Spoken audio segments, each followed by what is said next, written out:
घबराता है, डर परेशान करता है, डर आगे नहीं बढ़ने देता। नंबर 2, वर्तमान काल। वर्तमान काल किसको कहते हैं? जो चल रहा है, प्रेजेंट। वर्तमान काल जो चल रहा है, अभ्यास मैंने किया, आपको अभ्यास करना है, आपको अभ्यास में चलना है। वर्तमान काल में आप तब चल सकते हैं यदि आप रोज अभ्यास करते हैं। आपको प्रार्थना करने का अभ्यास करना है, आपको बाइबल पढ़ने का अभ्यास करना है, आपको परमेश्वर से बातचीत करने का अभ्यास करना है। कुछ साल पहले की बात है, मैं शीशे के सामने खड़ा हो जाता और शीशे से बातचीत करता कि मैं बहुत सामर्थी हूँ, मैं बहुत स्मार्ट हूँ, मुझे दौरे नहीं पड़ते, मैं बिल्कुल भला और चंगा हूँ, मैं यीशु के नाम में अच्छा प्रचारक हूँ, मैं यीशु के नाम में निडर व्यक्ति हूँ, मैं किसी से नहीं डरता, मैं सिर्फ यीशु से डरता हूँ। अभ्यास करता था, रोज अभ्यास करता था, रोज बोलता था मैं राजपदारी याजकों का समाज चुने वंश का सदस्य हूँ, मैं जगत की ज्योति की संतान हूँ, मैं पृथ्वी का नमक हूँ, मैं राजदूत हूँ। हालेलुया, मैं संदेशवाहक, रोज अंगीकार करो, अभ्यास कीजिए। आपको प्रेजेंट टाइम में, आज ये चल रहे समय में अभ्यास करना है। अभ्यास को इंग्लिश में बोलते हैं प्रैक्टिस कीजिए, आपको प्रैक्टिस करना है। Praise the Lord. अच्छा सच बताइए, आप में से कौन कौन प्रैक्टिस करता है? कई लोग प्रार्थना की प्रैक्टिस करते हैं, मालूम कैसे?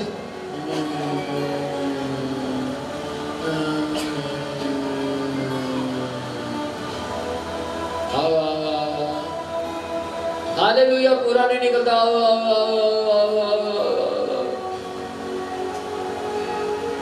अभ्यास कीजिए, आप सही अभ्यास कीजिए। Praise the Lord. सुबह उठते मुंह नहीं धोते और बैठ जाते हालेलुया।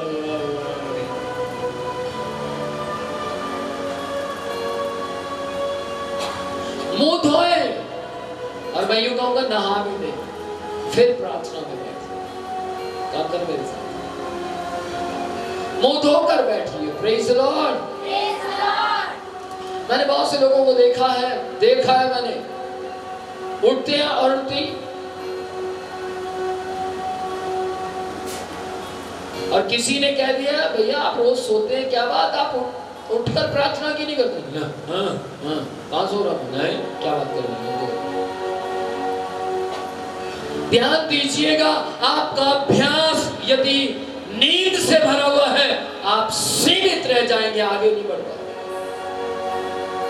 पत्रस से सीखिए, उसको मालूम था दोपहर के समय में नींद आ सकती है, वो छत पर जाकर प्रार्थना करना।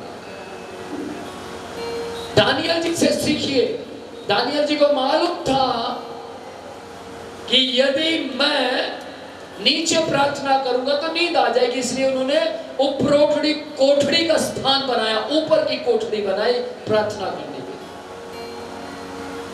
Praise the Lord. एस्तर को देखिए, वो खेत में प्रार्थना कर रही है, बाले भी उठा ली, साथ साथ प्रार्थना भी कर रही है।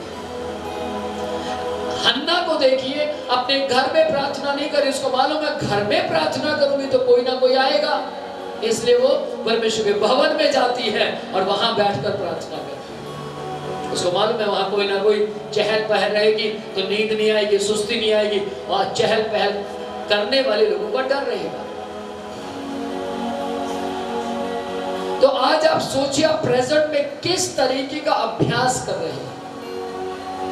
जैसा आपका अभ्यास होगा वैसी ही सामर्थ्य आपके जीवन में काम करेगा।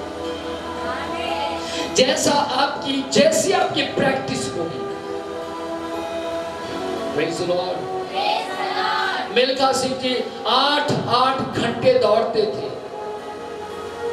थे, मतलब दौड़ने की प्रैक्टिस करते थे 8-8 घंटे। इसलिए वो हमारे देश के सबसे बेस्ट दौड़ने वाले व्यक्ति बने। क्यों? क्योंकि उनका अभ्यास अच्छा था। कपिल देव कोई घंटे प्रैक्टिस करते थे, इसलिए कपिल देव ने हमारे देश के नाम को रोशन किया। दानियल जी को देखिए आप, दानियल जी घंटों प्रार्थना करते थे, इसलिए शेरों की मात उन्हें खा नहीं पाई, जिंदा वापस आए। Praise the Lord. प्रैक्टिस, जब तक आप अभ्यास नहीं करते तब तक आप सामर्थी नहीं बन सकते, वो फिर अभ्यास किसी भी बात का क्यों ना हो।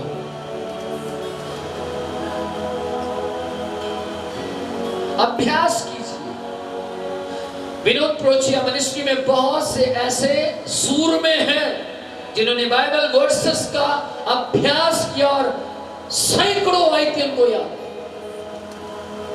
अभ्यास करते हैं, उन्होंने रजिस्टर बनाए हुए हैं। हालेलुया। कौन सी सुबह सब्जी खाई याद है, दोपहर को खाई याद है, कौन से कलर का मच्छर काट गया याद है, कौन सा मकोड़ा आया था याद है, कौन सा कॉकरोच आया था याद है, कॉकरोच के कितने पर होते हैं याद है, आसमान में क्या उड़ रहा था याद है। लेकिन बाइबल क्या सुनाती है?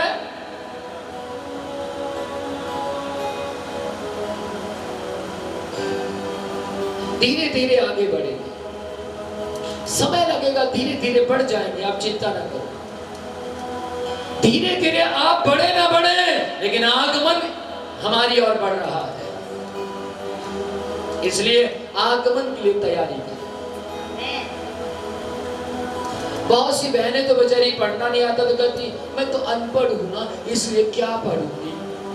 मेरी माँ से सीखी, वो अनपढ़ थी लेकिन उसे बाइबल याद थी। Praise the Lord.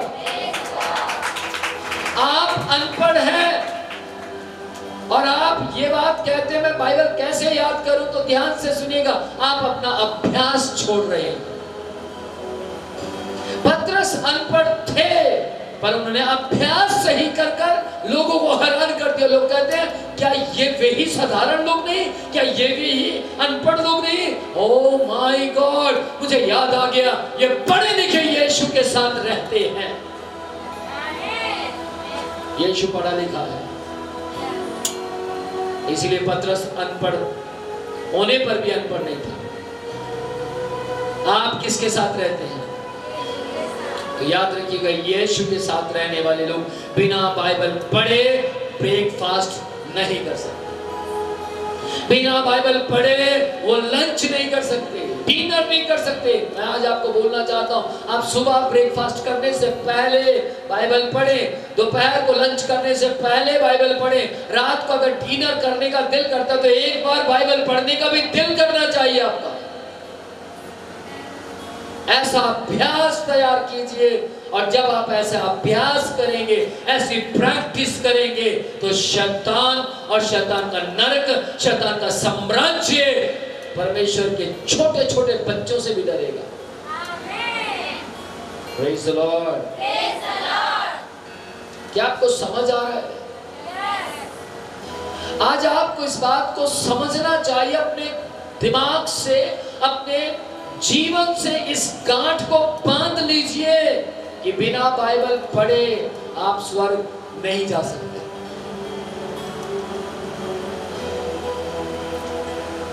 मैंने बहुत से लोगों को देखा, बैठे रहेंगे, पैर हिलाते रहेंगे।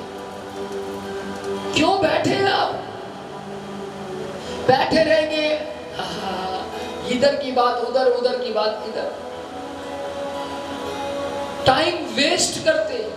आप प्रेजेंट टाइम में अभ्यास कीजिए, जब आप फ्री बैठे हो अपना ध्यान परमेश्वर की ओर लगाएं। मन सब वस्तुओं से अधिक धोखेबाज है, वो मनुष्य को अलग अलग बात में फंसाने की कोशिश करता है।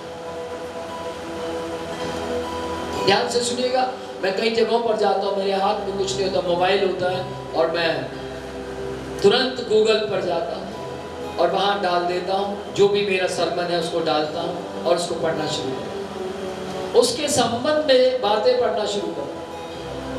पढ़ता रहता हूँ। अलग से अलग उदाहरण मेरे जीवन में आए, अलग से अलग बातें मुझे सीखने के लिए मिलती हैं, और जिनका मैं फैन हूँ मैं उनको सुनता हूँ। Praise the Lord. याद रखिए, यदि आप बाइबल पढ़ते हैं तो आप अपने चर्च के साथ ईमानदार होंगे। यदि आप बाइबल पढ़ते हैं तो आप इस मिनिस्ट्री के साथ ईमानदार होंगे। यदि आप बाइबल नहीं पढ़ते तो आप इस मिनिस्ट्री को छोड़िए, आप यीशु के साथ भी ईमानदार नहीं हो पाएंगे। इस चीज को मेरी बात समझ आ गई। यदि आप बाइबल नहीं पढ़ते तो आप ना तो मेरे साथ, ना आप चर्च के साथ, ना मिनिस्ट्री के साथ, किसी के साथ वफादार नहीं हो सकते, क्योंकि जितने भी वफादार लोग पैदा हुए वो बाइबल से पैदा हुए। पतरस ईमानदार था, बेअंत ईमानदार, वो अपने यीशु के प्रति ईमानदार था, वफादार था, इसीलिए परमेश्वर उसको ब्लेस्ड किया। यूहन्ना ईमानदार था, इसीलिए प्रकाशित वाक्य उस पर उतार दिया। याकूब ईमानदार था, इसलिए परमेश्वर उसके जीवन में बड़े बड़े काम किए। पौलुस ईमानदार था, और पौलुस ने एक ही बात मत्ती से कही, इस बाइबल को ले, पढ़ और सिखा, पढ़ और सिखा, पढ़ और सिखा। एक भी बात इस बाइबल से बाहर नहीं होनी चाहिए। यदि तू पढ़ता और सिखाता रहेगा तो बहुत जल्द यीशु तुझे आशीषित करेगा। Praise the Lord. बाइबल की ओर ध्यान दीजिए, बाइबल को पढ़ना शुरू कीजिए। बाइबल में मैं कहता हूं मिक्स हो जाइए, या तो बाइबल में चले जाइए या बाइबल को अपने में ले आइए। आप प्रेजेंट में जी रहे हैं, आप वर्तमान काल में जी रहे हैं, आप वर्तमान के काल में जी रहे हैं, आप वर्तमान के समय में जी रहे हैं, आप चल रहे समय में जी रहे हैं, और समय किसी का इंतजार नहीं करता, समय लगातार चलता जा रहा है। समय लगातार निकलता जा रहा है। बहुत से लोग समय खराब नहीं करते, और जो खराब नहीं करते वो इस देश के अच्छे नागरिक बन जाते हैं। आप इस समय खराब मत कीजिए, और आप इस बाइबल के अच्छे विश्वासी बन सकते हैं। Amen. Praise the lord. Don't waste the time. Time खराब मत करें। समय किसी का इंतजार नहीं करता। समय बलवान है। लोग कहते हैं समय बलवान, समय बड़े बड़े को सुधार देता है। बहुत से लोग कहते हैं आज समय आपका, कल समय हमारा। ध्यान से सुनिएगा, आज समय है तो वो आप अपना बना सकते हैं, और आप चाहे तो समय को बर्बाद कर सकते हैं। चीन से सीखिए, चीन के बच्चे गेम बनाते हैं, और हमारे हिंदुस्तान में देखिए, हमारे हिंदुस्तान के लोग उनके गेम पर समय बर्बाद करते हैं। आपको मालूम है, आप एक वीडियो, बेढंगी वीडियो, बदतमीजी की वीडियो अगर आप 1 मिनट देखते हैं, 1 मिनट देखते हैं, आप बनाने वाले को, वीडियो बनाने वाले को कई 100 रुपया दे रहे हैं 1 मिनट। लेकिन आपको क्या मिला? वीडियो देखिए, गुनाह नहीं है, लेकिन वो देखिए जिसे देखने से कुछ मिल जाए, कुछ प्राप्त हो जाए, और आपको लगे मेरा समय वेस्ट नहीं हुआ। यदि आप मोबाइल देखते जा रहे, थोड़ी देर के बाद आपकी आंखें दुखने लगती हैं, थोड़ी देर के बाद आप थक जाते हैं, और आप कहते हैं टाइम खराब हो गया, मैंने कितना टाइम खराब किया। और एक हल्की सी आवाज आती है, बेटा अगर यही समय मुझे दिया होता तो ये टाइम खराब ना होता। वो आवाज यीशु की, वो आवाज परमेश्वर की। आज परमेश्वर आपको हल्की सी आवाज में कहता, मेरे बेटे अभी भी वक्त है, वापस लौटा। मेरी बेटी अभी भी वक्त है। इस वर्तमान समय को सही से इस्तेमाल कर, सही अभ्यास कर, प्रैक्टिस कीजिए। बाइबल पढ़ी नहीं जाती, डोंट वरी, आप कुछ आयतें पढ़ना शुरू कीजिए। बाइबल याद नहीं होती, डोंट वरी, एक आयत से शुरू कीजिए। 1 से आप 2 पर जाएंगे, 2 से 3 पर जाएंगे, 3 से 4 पर जाएंगे, और एक वक्त आएगा जब आप मेरी तरह सुसमाचार प्रचारक बन जाएंगे। है ना?